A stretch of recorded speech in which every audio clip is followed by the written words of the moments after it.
Sabtu kemarin menjadi hari mencekam bagi seluruh karyawan Museum Nasional Jakarta. Insiden kebakaran terjadi di ruangan pameran Museum Nasional hingga menghanguskan ruangan gedung dengan luas bangunan 600 meter. Akibat insiden kebakaran itu, sejumlah koleksi pameran terbakar. Beruntung tak ada korban jiwa. Dari keterangan Dinas Penanggulangan Kebakaran dan Penyelamatan DKI Jakarta, dipastikan hanya ruangan pameran saja yang ludes di lahap si jago merah. Sementara ruangan museum yang menyimpan benda bersejarah aman dari lahapan si jago merah. Sejak saat itu, proses pendinginan tengah dilakukan. Pertama kali yang terbakar adalah bedeng dari untuk para pekerja proyek tersebut. Kemudian bedeng itu terbakar sangat cepat, akhirnya merambat ke gedung A. Yang mana di gedung itu adalah penyimpanan barang-barang untuk penyimpanan pameran. Jadi mungkin pertama prioritas utama kita sekarang adalah sebenarnya menyelamatkan sebanyak mungkin artefak-artefak dan benda-benda bersejarah yang ada di dalam ruangan-ruangan yang terdampak oleh kebakaran itu. Itu adalah prioritas utama kami. Jadinya kami telah berkoordinasi, jadi kami membuat tim gabungan ya antara tim museum dan pakar-pakar museum. Ada banyak koleksi ya, salah satunya jenis prasejarah. Nah, kalau prasejarah ini tua sekali ya, sangat tua sekali. Kebetulan saya mulai dari tahun 90-an ke sana ya untuk mengerjakan skripsi. Itu ada yang minimal usianya 5.000 tahun sebelum Masehi, itu sudah ada tuh di situ ya. Jadi ini koleksi-koleksi yang sangat langka. Sedih banget, tapi kita bisa apa gitu? Paling ya kita harus tahu dulu penyebabnya apa kan. Jadi bisa mengetahui lebih detail gitu tentang kejadiannya. Sedih sih. Udah nggak ada lagi banyak banget soalnya yang bersejarah di situ kan. Malah belum pernah ke situ lagi, pengen ke situ belum sempet. Terbakarnya Museum Nasional sempat membuat panik warganet lantaran Museum Nasional banyak menyimpan benda-benda bersejarah. Namun hingga kemarin belum bisa dipastikan apa musababnya. Situasi yang sekarang yang ditindaklanjuti adalah tentu kita kerjasama dengan Puslapor sedang bekerja menginvestigasi situasinya. Kita sedang menunggu karena kami sementara juga membentuk tim untuk identifikasi yang koleksi yang sedang terdampak. Jadi itu ada 6 ruangan yang kemungkinan ada di prasejarah, tapi itu sebagian itu adalah replika. Itu yang sedang diidentifikasi, tapi tentu kalau pastinya kita juga sedang menunggu karena masuknya juga sedang menunggu keputusan dari Puslapor. Gitu, jadi musibah dan segala macamnya pasti sudah ada yang atur. Jadi kita ya paling lebih bisa menjaga lagi ke depannya saat udah nanti diperbaiki gitu. Terbakarnya museum menjadi perhatian sejumlah pesohor. Mereka umumnya mengkhawatirkan jika dokumen dan artefak bersejarah lenyap di lahap si jago merah. Lantas apa tanggapan mereka? Kita ada kejadian yang tidak diduga dan juga tentunya tidak menyenangkan tentunya buat kita karena ada Museum Nasional kita yang terbakar. Saya belum detail lihatnya atau bacanya kenapa terbakar, tapi semoga tidak ada korban jiwa. Semoga kita tahu di dalam museum itu ada barang-barang bersejarah, barang-barang berharga. Semoga masih banyak yang bisa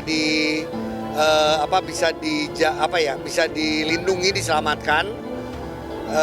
Itu aja sih doa saya, dan saya tetap orang yang senang karena kalau keluar negeri biasanya senang kita datang ke museum. Jadi tetap semoga kita tetap masih punya museum-museum yang bagus, museum-museum yang hebat, yang inovatif, yang menyenangkan untuk anak-anak, karena museum itu nggak bisa hilang, nggak boleh hilang, tetap harus ada. Teman-teman, kita doakan Museum Nasional Indonesia ya. Semoga cepat pulih, terus bisa lagi open buat teman-teman yang pengen berkunjung. Jadi semoga bisa segera diperbaikin dan mudah-mudahan tidak terjadi lagi hal seperti ini. Saat insiden kebakaran meluluh lantahkan ruangan pameran di Museum Nasional, di tempat berbeda, Presenter senior Sony Tulung mendadak mendapatkan ancaman laporan hukum oleh Keila Evelyn dengan tudingan pencemaran nama baik. Sony disebut-sebut ikut membela Claudia yang sebelumnya dititipkan barang-barang oleh suami Evelyn yang kini dipenjara karena kasus kekerasan dalam rumah tangga. Sony diduga ikut membantu Claudia saat mengklarifikasi kasus atau laporannya. Lantas seperti apa laporan Evelyn? Bantahan teror itu kemarin disampaikan oleh Pak Sony Tulung terkait LP yang dibuat oleh saudara Claudia Lorenta. Tapi perlu diingat itu bantahan teror segala macam itu kita bantah. Kenapa? Karena pada saat kejadian itu tidak ada teror, tidak ada ancaman segala macam ke rumah Claudia. Semua baik-baik aja. Dan tujuan datang ke rumah itu adalah mengambil barang-barang milik Pak Indra, suami Bu Keila. Tidak ada memberikan keterangan apapun di media itu pada saat itu. Lebih banyak Pak Sony Tulung, itu yang kita bingung. Nah, kalau dia bertindak sebagai lawyer, mana surat kuasanya? Mana lisensi dia sebagai lawyer? Sejauh yang kita tahu, Pak Sony Tulung memang adalah mantan presenter. Dan terakhir yang kita tahu, Pak Sony Tulung terakhir seorang pengusaha dan terjun dunia politik. Kita nggak pernah mendengar berita kalau Pak Sony Tulung beralih profesi menjadi pengacara.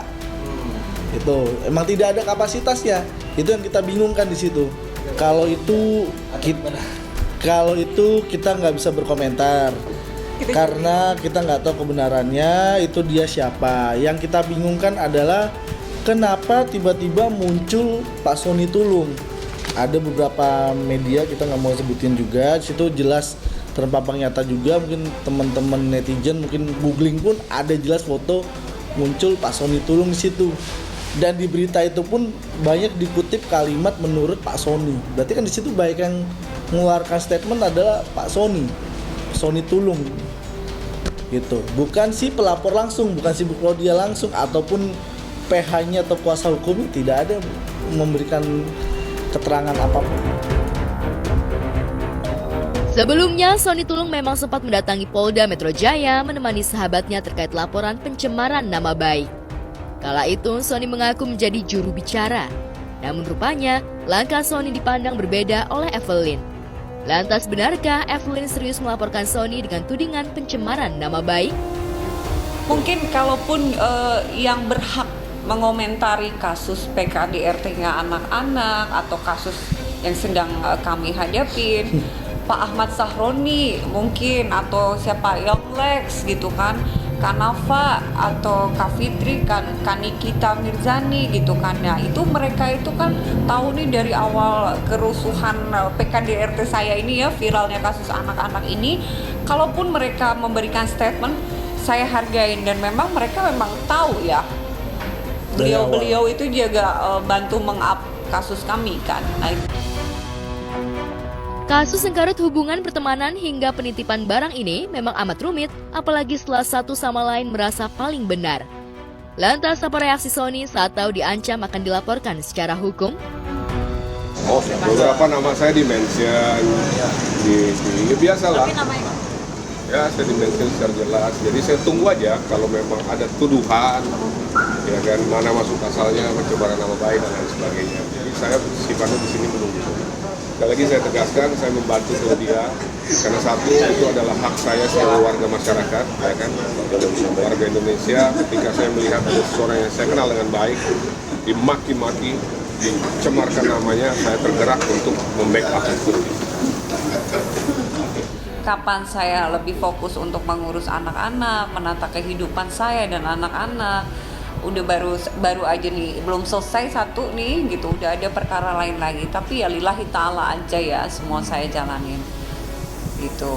Nanti ya gimana nantilah, siapa yang salah siapa yang benar, insya Allah atas jalan Allah semua akan terbuka. Seperti kasus PKDRT anak saya kan, kalau beliau tidak bersalah ya gitu, tidak mungkin kan adanya penahanan itu. Kalau saya insya Allah saya berjalan, saya melangkah by fakta, by data.